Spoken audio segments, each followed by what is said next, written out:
Mensalmente, sempre em uma segunda-feira, estaremos aqui respondendo perguntas que nos enviam. Uma parte delas sobre temas filosóficos e religiosos.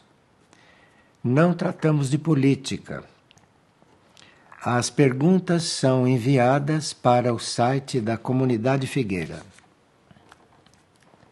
Então vamos respondendo as perguntas na ordem em que elas chegaram.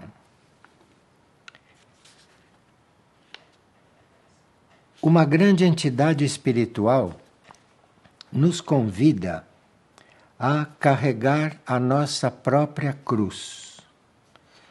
Então, uma pessoa pergunta se isto serve também para as nossas famílias. Sim, serve para todo tipo de compromisso, todo tipo de proposta de vida. Agora, a família é uma cruz para a gente carregar quando se trata de uma família kármica. Isto é, uma família que se reuniu para que os débitos e os créditos se ajustassem através das vidas. Mas quando se trata de uma família espiritual, uma família reunida por afinidade de almas ou por afinidade de espíritos, ou uma família que se reúne porque todos têm uma meta parecida ou a mesma meta, então esta família deixa de ser uma cruz. E a família espiritual é uma meta na humanidade futura. Hoje são raras as famílias espirituais. E nas famílias espirituais não há conflitos, não? Como normalmente se vê na maioria das famílias. E esta mesma entidade disse que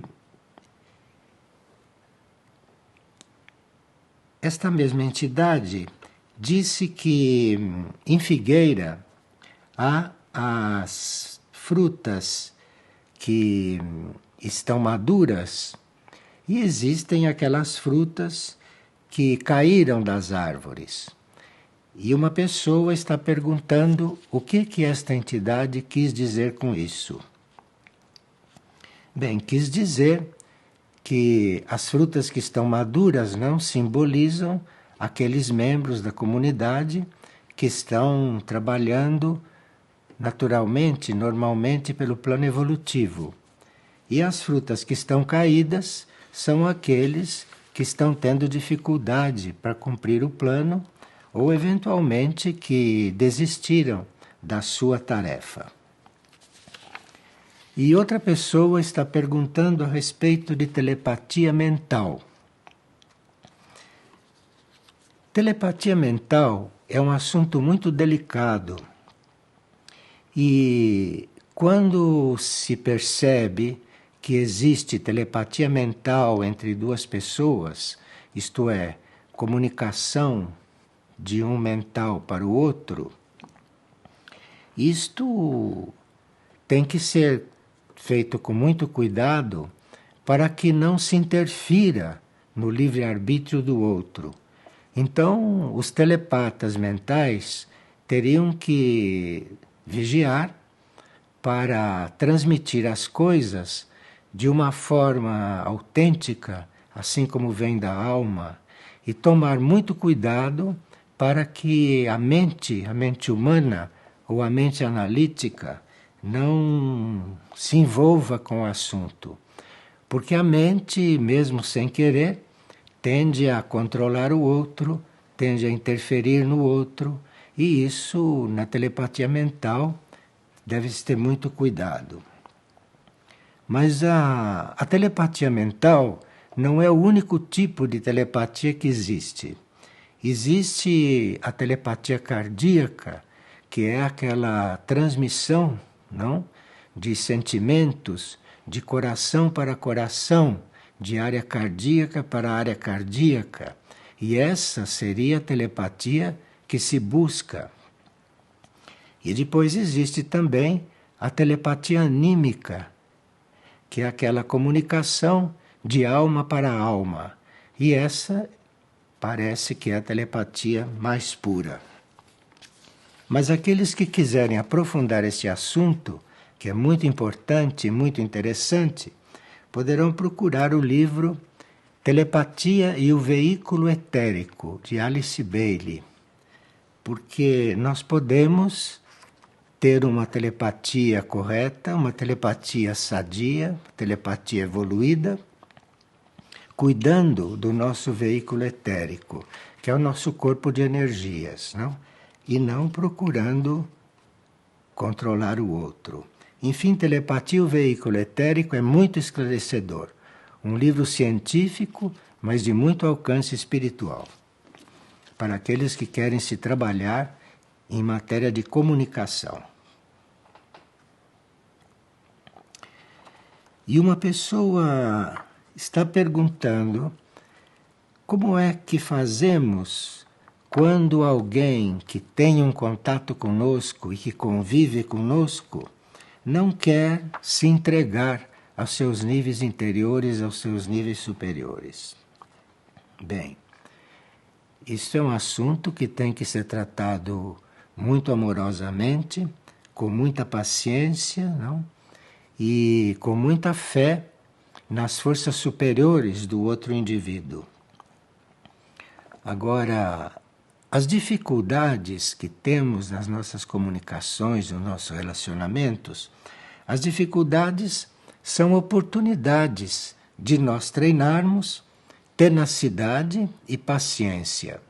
Reflitam bem nisso, porque ao invés de entrar em conflito, não, nessas dificuldades, é preciso ali ter consciência de que a gente está treinando também a paciência e a tenacidade.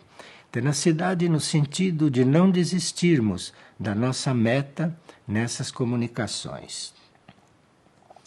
E esta mesma pessoa pergunta se os 3 dias de escuridão anunciados nos livros sagrados e em muitas crônicas, se esse período de obscuridade isto se é verdadeiro, se é concreto ou se é uma coisa simbólica. Bem, a simbologia está na palavra dias, porque não se trata de um dia de 24 horas. A palavra dias aqui, nos livros sagrados, está se referindo a um ciclo. Então seriam como 3 ciclos de escuridão, 3 ciclos de ignorância, 3 ciclos de incompreensão a respeito do que está se passando. Então pode não ser escuridão do plano físico, no plano físico, escuridão solar, por exemplo, como muitos creem. Pode ser que se esteja tratando de escuridão mental, de escuridão na compreensão das coisas, de escuridão a respeito daquilo que está acontecendo. E parece que este período de 3 dias de escuridão já teve início, porque nós vemos um grande número de pessoas perdidas, um grande número de pessoas desorientadas. E isso tudo faz parte desses 3 ciclos. Enfim, num certo sentido, isso já começou. E seria a hora de nós já estarmos conscientizando isto, de estarmos já preparados e sabendo que isto ia acontecer, sabemos, nesses 3 ciclos, nos conduzir. Não é? E uma outra pessoa diz que a primeira vez que ela veio à Figueira, ela sentiu um impulso muito forte, se deu muito bem aqui. Mas que agora, atualmente, ela está sentindo muita dificuldade para estar aqui. Então tem vindo menos, e ela está sentindo a energia muito mudada. Bem, A energia aqui não é fixa. A energia aqui está sempre em transformação, desde o princípio. Se você acompanhou a figueira nesses 20 anos, você deve ter percebido todas as mudanças que houve aqui, gradualmente e às vezes não tão gradualmente. Mas isto está nos mostrando que a figueira está viva, que a figueira não é algo cristalizado, a figueira não é algo que se fixa no tempo e no espaço, não? A figueira está viva e você está aqui, se está em contato com esta energia, você também estará sempre se adaptando, sempre se renovando, não é? Sempre estando em transformação. E ela pergunta a respeito das crianças aqui. Bem, e ela diz que as crianças teriam que ter uma certa estabilidade. Sim, as crianças têm que ter uma certa estabilidade, não? Preferivelmente uma estabilidade material em que elas não tenham que se preocupar com coisas muito concretas, muito densas, que elas possam estar percebendo a sua parte espiritual desde pequenas. E aqui nós temos o núcleo Coração Sagrado, aonde estão se reunindo famílias com crianças, e essa experiência aqui está começando. E nós, adultos, que já estamos estruturados, não? Diante de uma experiência assim, teríamos que ser adaptáveis e teríamos que confiar em que tudo isto está sendo conduzido por uma energia universal, não? Que isso está sendo conduzido por uma energia espiritual, e a energia espiritual também não fica parada. A energia espiritual está sempre em evolução e está sempre em ação. E nós esperamos, temos fé, que a figueira seja sempre, não? Esta vida em transformação. E uma pessoa disse que acabou de ouvir uma partilha de Trigueirinho e que algumas perguntas lhe vieram em mente. Por exemplo, o que vem depois do deserto? Nós vimos que deserto é um estado de aridez, não? Que a uma certa altura da vida todas as pessoas atravessam esse estado de aridez. E ela então escutou esta partilha, se interessou pelo assunto e pergunta o que vem depois do deserto, o que vem depois. Então, se o deserto for bem vivido, isto é, se este período de deserto, não? Se este período de aridez for bem vivido, se nós extrairmos bastante experiência deste período de aridez e ali desenvolvermos muitas qualidades que em períodos normais de vida se desenvolve mais lentamente, não? Se isto for muito bem vivido, nós saímos deste deserto com muito mais clareza. Nós saímos deste período de deserto com muito mais compreensão de todas as coisas. De forma que, quando nós estamos percebendo que vamos entrar em um período de aridez, é muito inteligente e sábio não fugir desse período, mas ir percebendo que ele vai se aproximando e nós vamos nos preparando para entrar nele, para assumirmos essa aridez na certeza de que quando ela terminar, porque tudo que começa um dia termina, quando ela terminar, nós estaremos muito mais lúcidos e muito mais compreensivos, não? Diante de todas as experiências da nossa vida. E esta mesma pessoa pergunta se o que dentro de nós, no nosso comportamento, pode se transformar em um câncer. Isto é preocupação de muita gente hoje em dia. O câncer pelo que diz a medicina espiritual, o câncer é um produto da maldade, ou da nossa maldade acumulada, ou é um resultado da nossa maldade praticada no passado mais ou menos recente. Então, o câncer, segundo a medicina espiritual, é o resultado da prática da maldade, ou da maldade interna, não? Que não se manifesta, mas que está latente dentro de nós. E de forma que esta pessoa precisaria, para terminar com este medo, terminar com esta apreensão, estar sempre em vigilância consigo mesmo, fazer sempre exames de consciência, e qualquer sinal de maldade deve ser detectado, amenizado, transformado, ou deve renunciar a ele. Renunciar a ele e cuidar das suas ideias. Muitas vezes o câncer não é compulsório.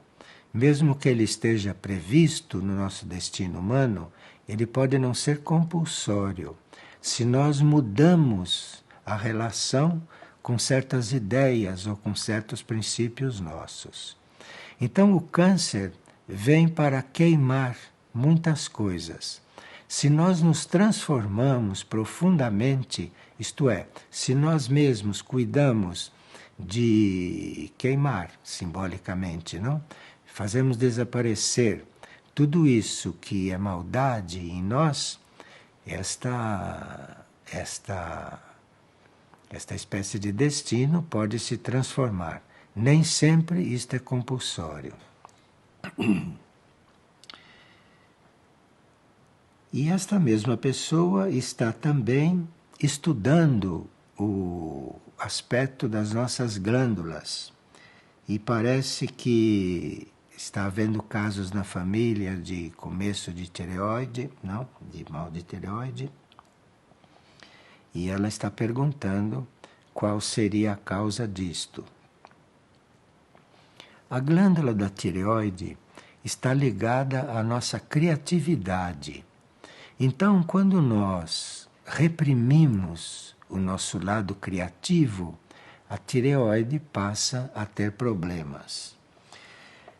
E também em muitos casos em que nós estaríamos preparados ou destinados a viver uma vida criativa e permanecemos na vida da maioria, na vida como todo mundo vive, quando já chegou a hora de mudar de vida e a alma ou o ser interior percebe que não vai conseguir que esta pessoa saia da vida comum e entre numa vida própria para ela, ideal para o seu espírito, aí pode sim haver problemas de tireoide. Não só de tireoide, mas problemas glandulares de um modo geral. Porque são as glândulas que regulam grande parte do nosso organismo, ou regulam quase tudo.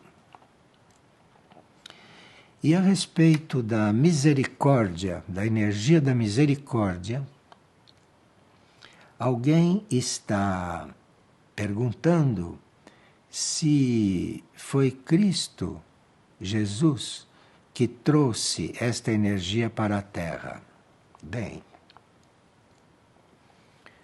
Cristo Jesus encarnou esta energia da misericórdia, não? Encarnou, e todo o episódio da sua paixão manifesta isso. Tanto assim que no final ele pede misericórdia para tudo aquilo que tinha vindo de mal ao seu encontro. E só a misericórdia cósmica, não é, pode encaminhar a humanidade para um destino diferente desse destino que ela está cavando para si. Então este tema da misericórdia cósmica, é muito atual para nós. E nós estamos assistindo que só um ato de misericórdia do cosmos poderá transformar a situação que a humanidade está criando para si e para o planeta. Mas essa misericórdia já começou a se manifestar há 2013 anos atrás, quando Jesus viveu tudo o que viveu, já se viu a presença desta misericórdia nos atos dele e naquilo que, como ele recebeu, não é tudo aquilo que veio ao seu encontro.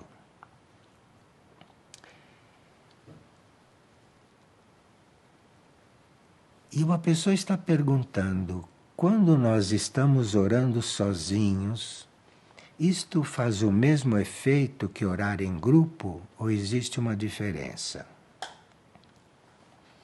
Se quando nós estamos orando sozinhos, se Cristo está entre nós, porque ele disse que quando 2 ou 3 estão orando em meu nome, estou entre eles. Bem, as forças superiores estão conosco, estejamos sozinhos ou com outros. Então, quando 2 ou 3 estão reunidos em nome dessas forças superiores, elas estão entre nós.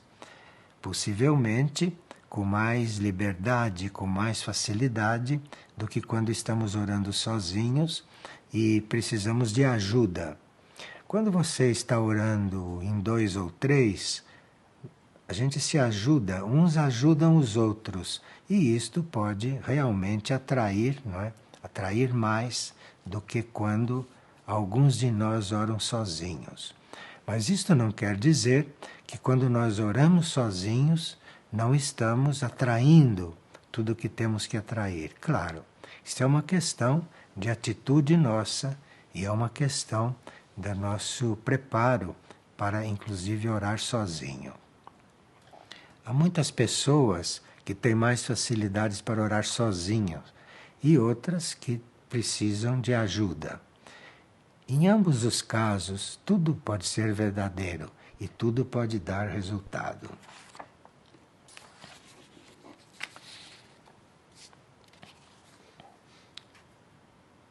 Se nós podemos falar alguma coisa sobre pessoas que fazem 21 dias de jejum ou jejum com dias marcados, não? Bem, e se ela, por exemplo, poderia fazer 14 dias de jejum. É preciso um pouco de cuidado com isso, porque o jejum de alimentos hoje deve levar em conta as condições do nosso organismo, as condições do nosso corpo físico. Em geral, o jejum pode consistir numa moderação permanente na nossa alimentação. Isto seria o jejum ideal. E não a gente submeter o corpo físico, ora a períodos de muita alimentação e ora a períodos de nenhuma alimentação. Em geral, o jejum contínuo, isto é, esta contínua moderação na alimentação, isto hoje é o mais indicado, porque hoje nós não somos ajudados pela atmosfera, pelo ar, pelo ambiente, não está tudo muito contaminado, muito poluído. Então, se nós nos mantemos uma alimentação moderada, nós vamos conseguir um equilíbrio geral e sem nenhum dano para o organismo. Mas isso não quer dizer que todos tenham que fazer assim. Há pessoas que podem fazer jejum normalmente e se manterem equilibrado, mesmo nos tempos de hoje e mesmo na situação de hoje. Quando se fala em jejum, logo se pensa em 40 dias de jejum, como muitos fizeram, não está escrito na Bíblia, e uniram esses 40 dias de jejum com 40 dias de deserto.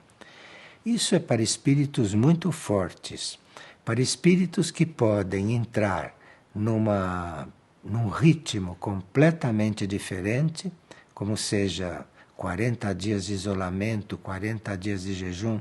Isto é um ritmo muito anormal. E o espírito precisa ser muito forte. Agora, claro que aqueles que conseguiram fazer 40 dias de jejum e 40 dias de deserto ao mesmo tempo, esses passaram por uma transformação inimaginável para nós. Mas isso são coisas não para o viver comum.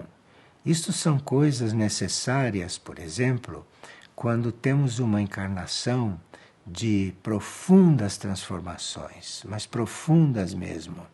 Transformações tão profundas que o nosso ser externo, o nosso ser humano, os nossos corpos, nosso corpo físico, etérico, nosso corpo emocional, nosso corpo mental, precisam ser ajudados a quase serem transmutados como corpos. Então aí se compreende, ainda hoje em dia, um jejum desta natureza. Mas isto não é normal. E o normal hoje seria uma moderação permanente. E isso daria um bom resultado para quase todos. E outra pessoa pergunta: para comungar é necessário ser batizado e ter feito a primeira comunhão? Isso são regras da Igreja Católica e aqueles que são católicos, praticantes, teriam que seguir essas regras. Mas, quando nós falamos de comunhão, nós não falamos só para católicos, claro. A comunhão é um ato de união com o nosso ser mais profundo, não? A comunhão é um ato de união nossa com o nosso espírito ou com a nossa alma, dependendo do grau de comunhão que nós estamos realizando. Então, ela pergunta também se precisamos confessar. Nós temos visto em várias partilhas que a confissão é muito saudável, porque quando nós confessamos, nós estamos eliminando coisas do nosso subconsciente ou mesmo do nosso consciente. Então a confissão é um ato de liberação, é um ato de nós reconhecermos aquilo que temos dentro de nós e confessarmos, isto é, e tirarmos aquilo de dentro de nós, manifestarmos aquilo. E quando confessamos, sozinhos, não? Que reconhecemos, fazemos esse exame de consciência e vamos nos confessando, então nós vamos nos esvaziando. Agora, quando temos um confessor, ou quando dispomos de um confessor, então quando nós eliminamos aquilo, quando nós nos liberamos daquilo, o verdadeiro confessor irradia para nós uma energia e pode até fazer com que haja uma substituição dentro do nosso ser. Nós confessamos, quer dizer, nós emitimos, ficamos liberados de muitas energias. E o confessor, quando nos ouve, quando nos escuta, ele deve estar comunicado com os níveis superiores, deve estar em comunicação com os níveis superiores, e ele pode ser canal de uma energia nova, de uma energia mais forte, de uma energia, enfim, bem diferente da nossa, que vai se alojar naquele espaço que nós deixamos vazio. Agora, o que a pessoa quer saber é se esta confissão precisa de um confessor. Não, você pode confessar para o universo, você pode confessar-se diretamente a Deus. Isso fica um fato entre você e Deus, entre você e o universo, e você pode se esvaziar também. E neste caso, é Deus ou o universo que vai lhe preencher quando você abrir esse espaço. E ela está perguntando também se nós, para fazermos tudo isso, teremos que frequentar uma igreja. As igrejas devem nos ajudar a fazer isto, não?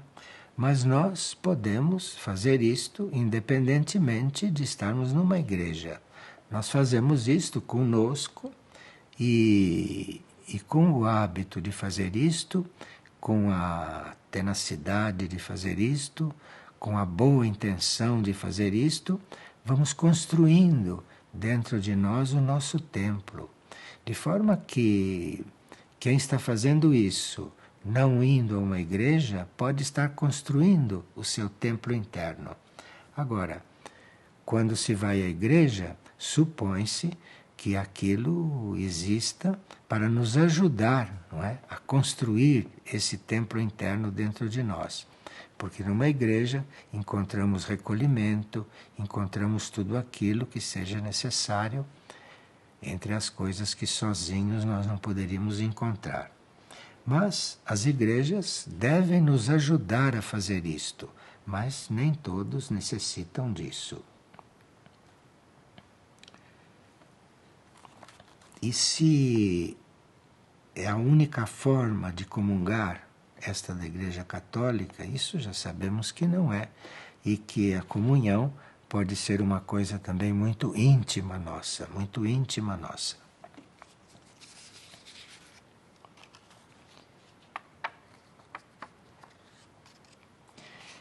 Aqui uma pessoa diz que quando nós falamos sobre comunidades luz, falamos sobre retiro, vigília e oração na comunidade. E como praticar isso, ela pergunta, na própria casa, junto com no ambiente em que não estão para isso. Então, se a sua casa não é uma comunidade como você idealizou, você está diante de uma prova. Você está diante de uma prova e dentro da sua casa, você no seu íntimo, não é? Você sem precisar desorganizar a casa ou agredir os outros, você faça o seu processo, prossiga no seu processo, faça o seu processo intimamente, não é? E você está dentro de uma prova na sua vida. E tudo pode mudar. O fato de hoje a sua casa não ser adequada para você fazer o que se faz numa comunidade de luz, a sua casa não precisa impedir você de fazer isto. Você faça isso na sua casa, faça isso no seu interior. E tudo pode mudar, tudo pode mudar. Não, você não sabe o que pode acontecer na sua casa se você fizer isto realmente direito no seu interior e com toda a intensidade.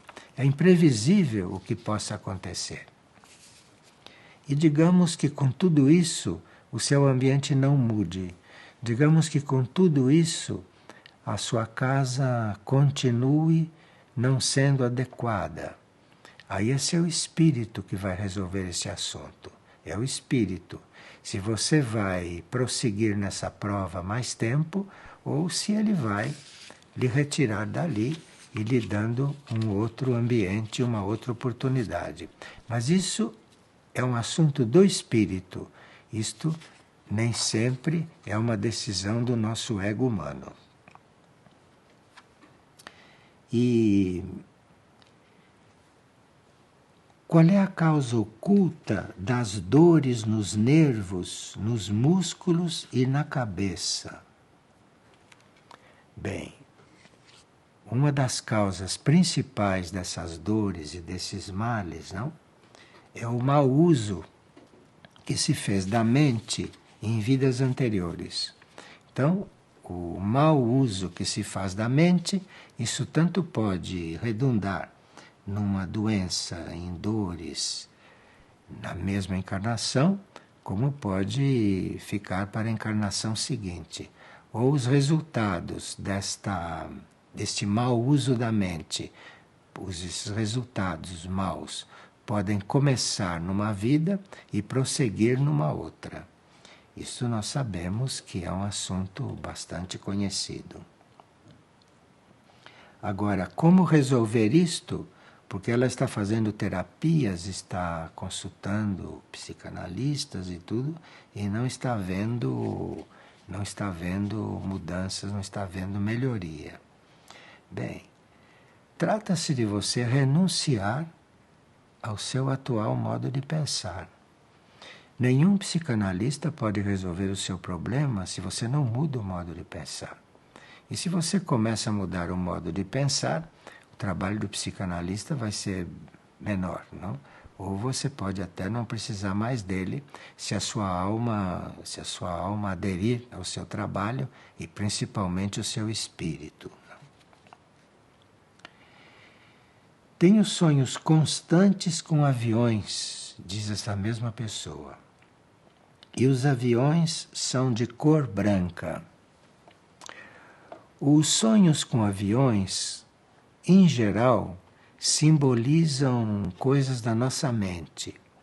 Então, se você está sonhando com aviões de cor branca, é sinal que a sua mente está bem intencionada. A cor branca está dizendo que a sua mente está preparada para uma modificação. Há possibilidade de você começar a usar bem a sua mente. Mente está simbolizada pelos aviões. Os aviões de cor branca estão dizendo que há possibilidade, sim, de você usar bem a sua mente, que ela não vai ser resistente. É preciso resolver, assumir e fazer. E se hoje poderíamos falar de uma maneira mais aberta sobre as iniciações espirituais? Porque ela leu nos livros de Alice Bailey, não é? Que vai haver iniciações para toda a humanidade. Bem, essas expansões de consciência que nós chamamos de iniciações, isto depende muito da nossa abertura para os planos superiores e depende muito também da nossa compreensão, não é, a respeito do assunto. A humanidade como um todo parece que está neste momento se preparando para um passo na sua consciência, a humanidade como um todo. E isto deve estar sendo preparado, e o que não se sabe bem ainda é qual é a proporção desta humanidade que vai dar este passo e qual é a proporção que não vai dar. Estava previsto que toda a humanidade fizesse uma iniciação em conjunto, mas nos tempos que correm é possível que esta iniciação humana seja parcial, uma parte só da humanidade que dê este passo, ou alguns indivíduos. Quando se dá este passo de consciência, que se chama iniciação, isto muda completamente a nossa vida atual e nada continua o mesmo depois de uma iniciação. De forma que esta parte da humanidade unida que dá este passo pode trazer bastante mudança na Terra, no planeta. E a pessoa está perguntando o que quer dizer recordarás o dia de sábado. E você deve tê-lo como um dia santo. O sábado simboliza um dia que nós oferecemos à consciência única. É um dia da semana no qual nós ficamos totalmente disponíveis para aquilo que for mais necessário no entender da consciência superior. Então você vive a sua semana e um dia, que é chamado de sábado, este dia é o dia que você entrega, é o dia que você dedica, é o dia que você oferece à consciência superior para vivê-lo como a sua consciência superior entender. Isso seria o sábado, no nosso entendimento.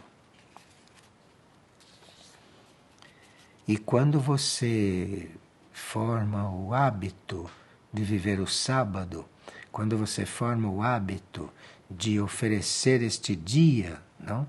Com a continuidade desta oferta, muitas coisas importantes, internas ou até externas, podem acontecer para você. E o que significa eu sou a ressurreição e a vida? Que foi o que disse Cristo. Bem,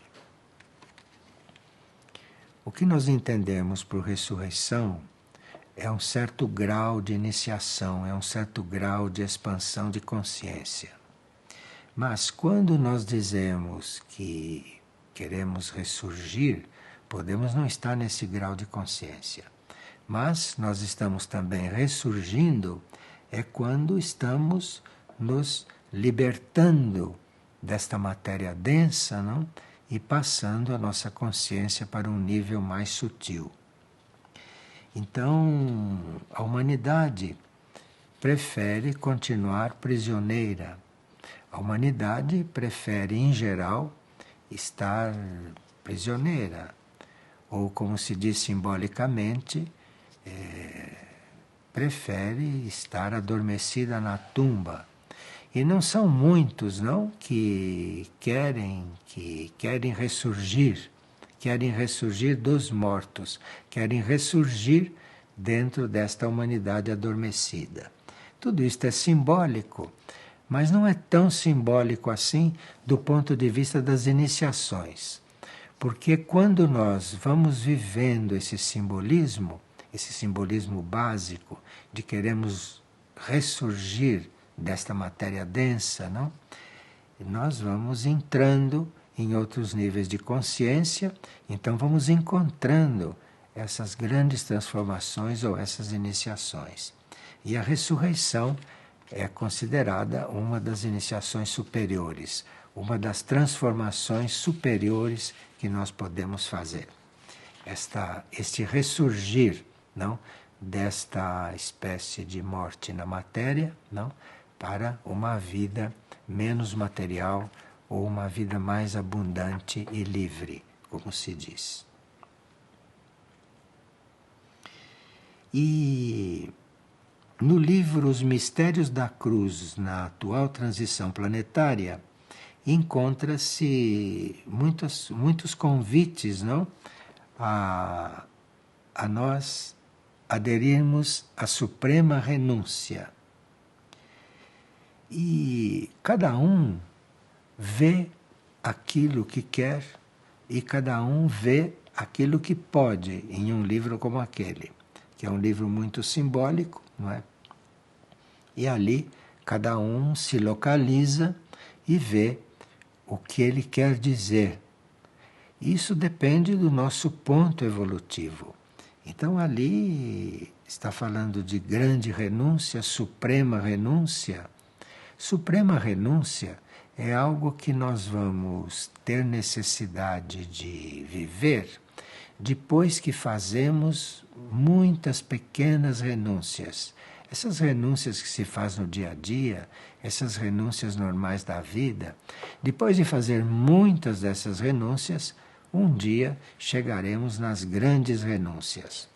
E os mistérios da cruz na atual transição planetária estão falando desses graus de renúncia também.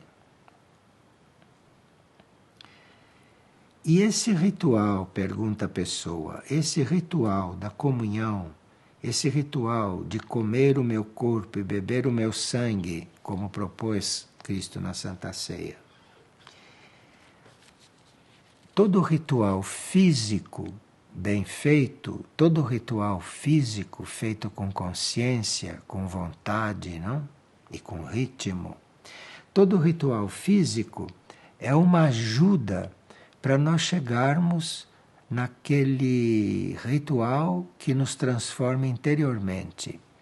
Então, você faz um ritual físico da comunhão e se aquilo é verdadeiro, vai haver o correspondente àquilo dentro de você, e aquilo que é o mais importante.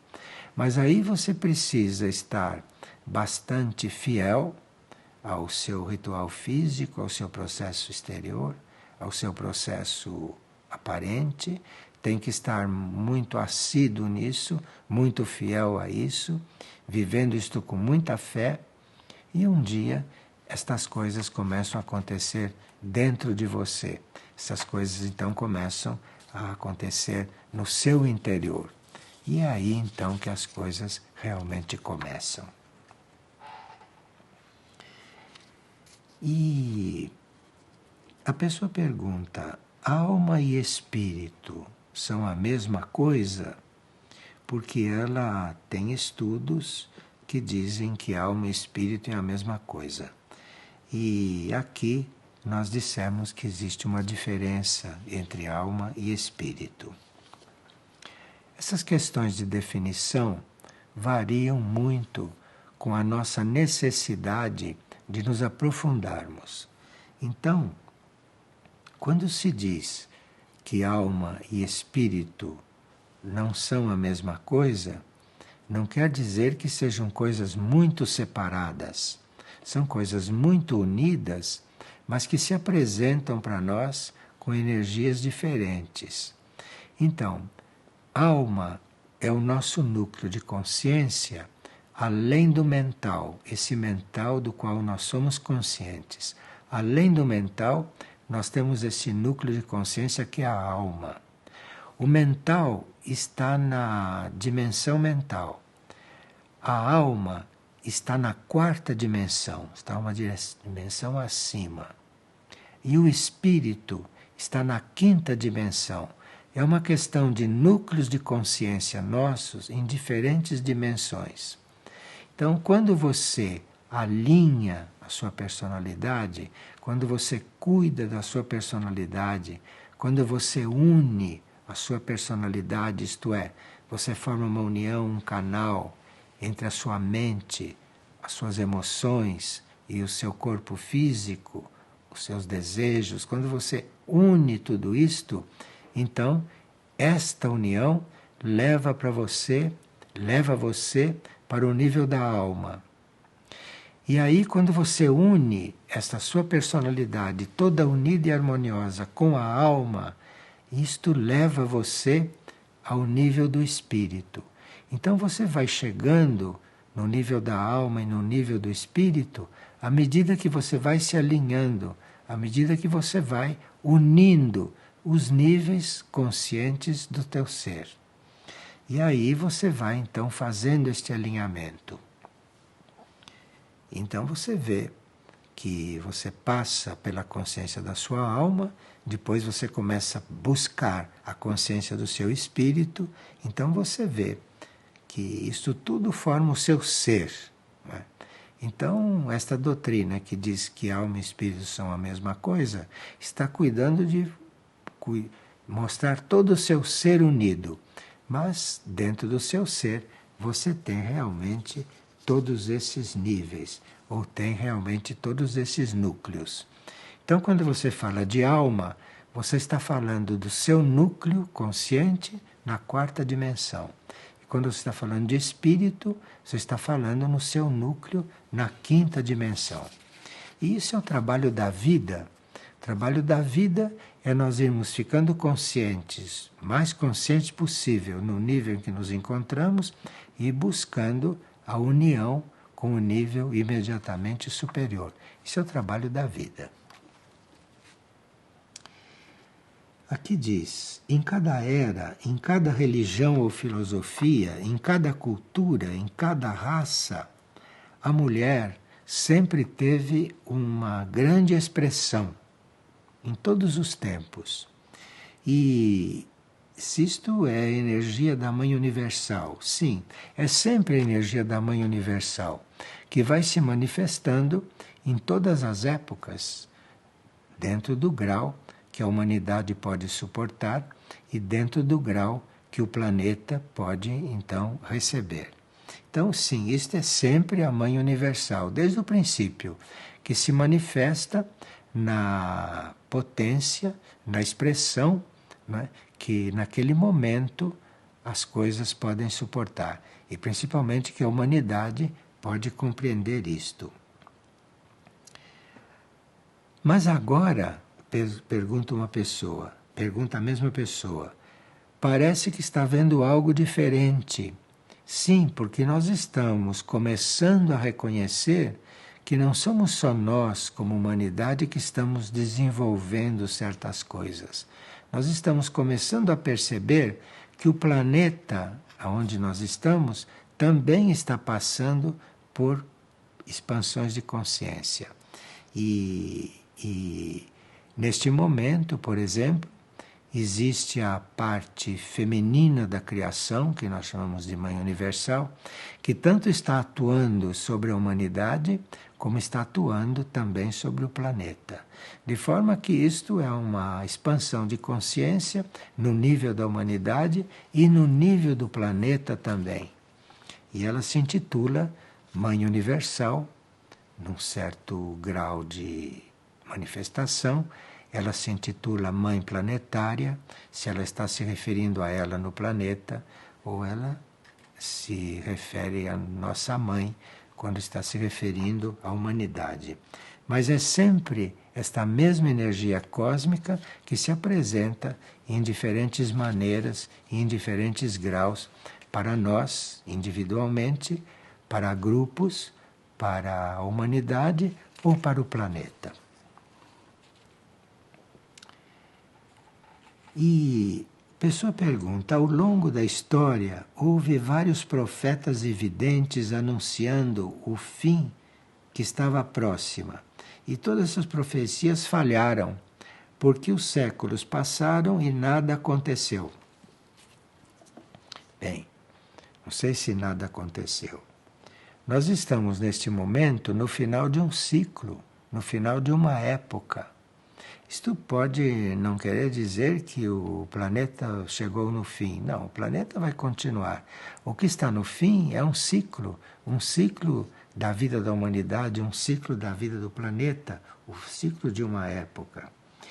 E nós temos a confirmação disso, por exemplo, todas as vezes que abrimos um jornal e vemos a notícia, vemos as notícias. Você abre um jornal e vê o que está escrito, você vê nitidamente que nós estamos no final de um ciclo, que nós estamos no final de uma época. E ali está a crônica do final desta época, ali está a crônica do final deste ciclo. Isto é visível, de forma que os profetas não se enganaram. Os profetas disseram algo que está acontecendo e muitas coisas que eles disseram já aconteceram nos outros planos. Só faltam se projetar aqui. Porque uma profecia, ela vê algo em um plano muito superior, um plano muito acima deste plano onde nós vivemos. E se um profeta viu isto, é porque isso está lá em cima, se preparando para descer, ou já está descendo. De forma que as profecias são uma questão de tempo para chegarem ao plano físico. Agora, uma profecia pode ir descendo para o plano físico, mas pode também ser mudada, ser transformada, porque pode não ser mais necessário. Uma profecia vem sempre para transformar uma coisa radicalmente. Se nós, como humanidade, nós, como consciências que estamos aqui nos planos para onde a profecia está descendo, se nós tomamos consciência e mudamos a nossa forma de ser e de agir, pode ser que essa profecia não seja mais necessária se realizar. Mas isto depende das transformações que a humanidade fizer. Depende das transformações que o mundo for fazendo. E isto é um trabalho também nosso. Nós precisávamos, diante de todas essas coisas, compreender finalmente que a nossa vida é apenas um sinal daquilo que se está passando no planeta ou na humanidade toda. E a gente precisaria despertar para se descentralizar nesse sentido. Então, quando você vai percebendo que algo está dentro de você se formando, que é algo que não é positivo, você pode começar a considerar que aquilo está acontecendo também em um nível mais amplo, que aquilo está acontecendo em um grupo, ou que aquilo está acontecendo dentro da humanidade. E em vez de ficar reduzido a este assunto individual, pessoal seu, você se disponha a ajudar os outros, a ajudar os grupos, a ajudar o mundo, a ajudar o planeta. E assim você vai se descentralizando. E no você se descentralizar, você vai ficar fazendo parte de uma força, de uma energia positiva, planetária, hierárquica ou universal. Você deixa de ser aquele pequeno pontinho problemático para se identificar com um ponto muito maior, e por ser realmente maior, ele tem muito mais ângulos de compreensão. E você vai encontrando, à medida que se expande, você vai encontrando as energias que são afins à sua intenção de se expandir. Você vai encontrando essas energias que vão te recebendo e que vão te incluindo na consciência delas, que é o que nós chamamos de hierarquias, hierarquias espirituais planetárias. Então, as hierarquias veem em nós que estamos despertando pequenos pontos de luz, nos estimulam a acender esta luz. E à medida que nós fomos acendendo esta luz, vamos reconhecendo, é como se nós iluminássemos esta escuridão da nossa mente ou da nossa intuição. E vamos iluminando isto e vamos encontrando esses nossos afins muito maiores de nós em consciência.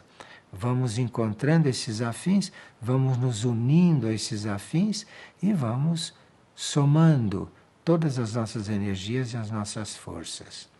Isto parece uma teoria apenas, mas hoje há muitas almas despertando para isso. Muitas almas que despertam para isso. Às vezes encontram resistência nas mentes, onde elas estão encarnadas. Mas elas já vão despertando para isso. E embora as mentes possam não colaborar, a alma pode prosseguir nessa sua intenção e a uma certa altura a mente ou é absorvida, ou a mente se rende, ou a mente concorda e a uma certa altura se une a isto. E aí nós passamos realmente por uma grande transformação. Quando esse nosso eu consciente, este nosso ego, se une a uma parte superior nossa, a esta parte anímica, nós passamos por uma grande transformação.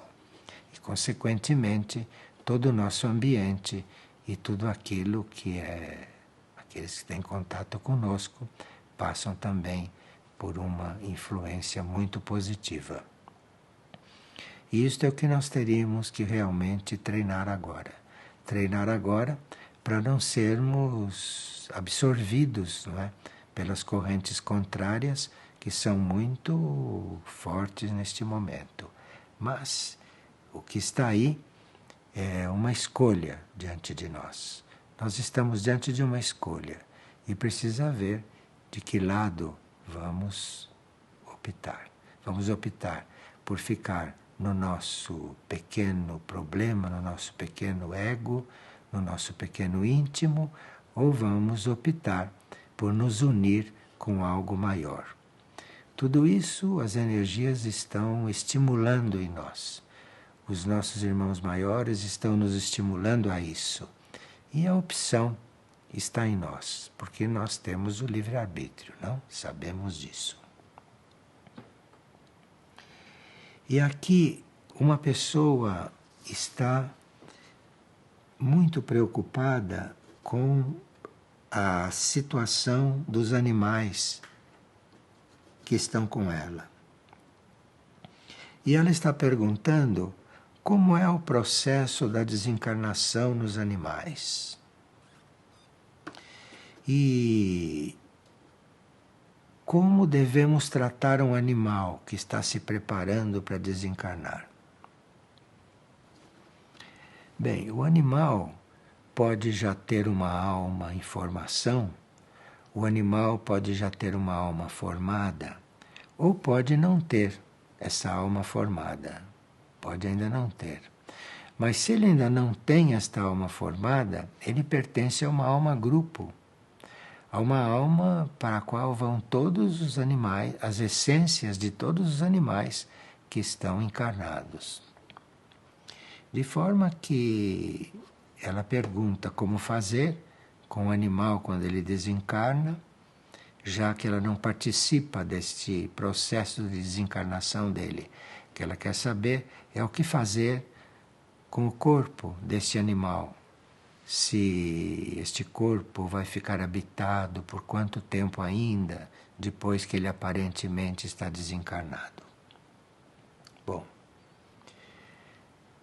eu acho que quando um animal doméstico, principalmente, quando um animal acaba de desencarnar, ele deve estar quieto, o corpo deve ficar quieto no ambiente em que ele vivia, em que ele viveu, no ambiente em que ele estava quando desencarnou, por algumas horas. Não se deveria cremar ou sepultar um animal imediatamente. Deve-se deixar passar algumas horas, não é? E deixa passar algumas horas, porque com alma formada ou sem alma formada, há sempre uma essência, sempre uma energia que se desprende daquele corpo. E se você aguarda algumas horas para que aquela energia se desprenda completamente, e enquanto isso, você cobre o animal com um pano, cobre um animal com um papel branco, por algumas horas, e quando você, com seu coração, percebe que toda aquela vida já desencarnou, já está fora do corpo, isso é válido também para animais que não têm alma formada.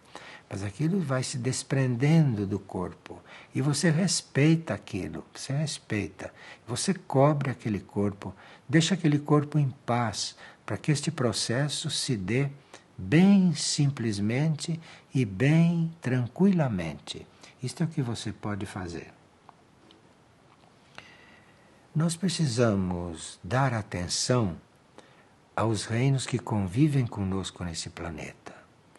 O reino animal, principalmente porque é aquele que depende muito de nós para a formação da sua alma, para a formação da sua mente, depende muito do contato conosco. E o reino vegetal depende também muito do contato conosco para ele desenvolver essa sua sensibilidade. Porque nós, como humanidade, já temos sensibilidade mais desenvolvida do que os vegetais, já temos mente mais desenvolvida que os animais, e supõe-se que temos também consciência bem mais desenvolvida que a consciência grupo a qual eles pertencem. De forma que todos os reinos dependem muito de nós. E nós não podemos compreender os reinos superiores para os quais iremos com a consciência. Nós não podemos nem perceber esses reinos superiores, não podemos ter interesse por subir para os reinos superiores se não cumprirmos com a nossa tarefa para com os reinos que estão abaixo de nós na escala evolutiva. Então é na medida que você cumpre as suas tarefas com o reino animal, com o vegetal e com o mineral, com o dévico, é à medida que você cumpre essas tarefas com esses reinos, é que você vai percebendo a abertura em você para se unir aos reinos superiores. E assim os reinos superiores vão podendo te acolher, na proporção em que você vai acolhendo esses que estão dependentes de vocês. Nunca é demais falar isto, porque a humanidade está um pouquinho presa a este ponto entre ela mesma. A humanidade está muito presa nesta convivência entre seres da mesma espécie, do mesmo reino, entre ela e os outros seres humanos. Está muito presa nisto. A humanidade precisa se descentrar para os reinos que necessitam dela, os animais, os vegetais, os minerais. Precisa acolher esses reinos em si para ela começar a perceber a acolhida que temos dos reinos espirituais, dos reinos divinos, não é? Mas isto tudo fica para a humanidade uma teoria e não uma experiência. E nós já estamos na hora de fazermos essa experiência, de começarmos a fazer essa experiência. Estamos na hora, estamos chegando no limite de não suportarmos mais sem fazer esta experiência. Essa experiência de irmandade realmente, não só como nosso ser, nossos seres humanos como nós, mas também com os reinos que dependem de nós. E assim podemos ter a porta aberta para toda uma linha evolutiva que está aí, nesta Terra, se desenvolvendo nesta época com muita intensidade, com muita energia e com muita beleza também. Obrigado.